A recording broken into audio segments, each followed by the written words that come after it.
Hello mga boss idol. So magandang umaga, magandang araw, magandang gabi o kahit ano dyan guys. At nagbabalik ulit ako si Kuya Jing TV. Kaya ako nag-vlog today kasi ayan, natuwa yung kapitbahay ko kagabi si Ate Glo. Shoutout po kay Ate Glo.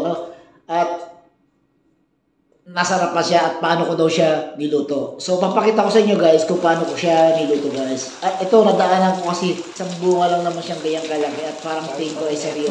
At hindi nga ako nagkamali guys. At ayun ang video ko at i-share ko sa inyo guys. So nandito na ako guys at kanina dumaan ako dito sa may Blue Meat Pit. So mga boss idol, lutuin na natin. Let's go! So ginahit ko na yan ng pahaba na parang sitaw guys. So lutuin na natin yan. At bumili ako nito ng siomay dyan sa labas, 30 pesos. Lima. At ito lang yung mga gawin natin dyan. Sibuyas, bawang, ayan, dinurog na paminta. Yan lang guys. At saka oyster sauce. So marami akong oyster sauce. Yan lang lalagyan natin. Let's go. So ayan, hinati-hati ko na yung siomay, sibuyas, bawang. Diniktik ko lang yan. Yung siling, di ko na yan hihiwain. At baka ayaw ng anak ko. Ayan, nilutuin na natin guys.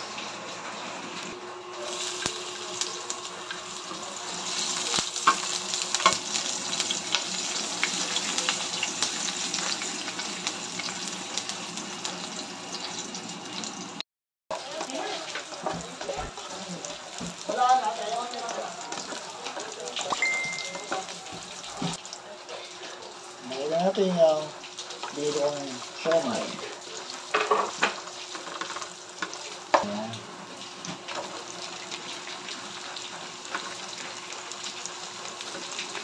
Daming pala na ito.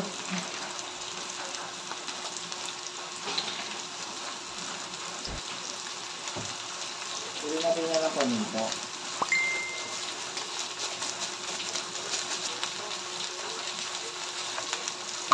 Asin.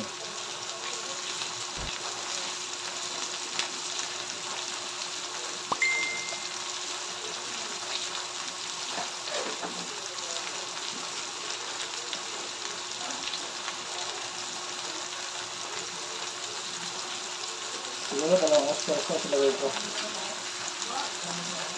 Oyster sauce.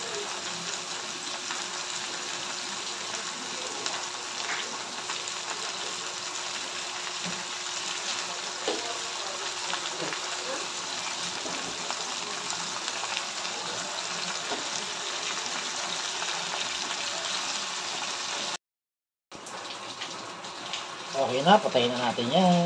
Ay ate! Hello! Ayun, si Ate Glo yung dumaan kanina guys.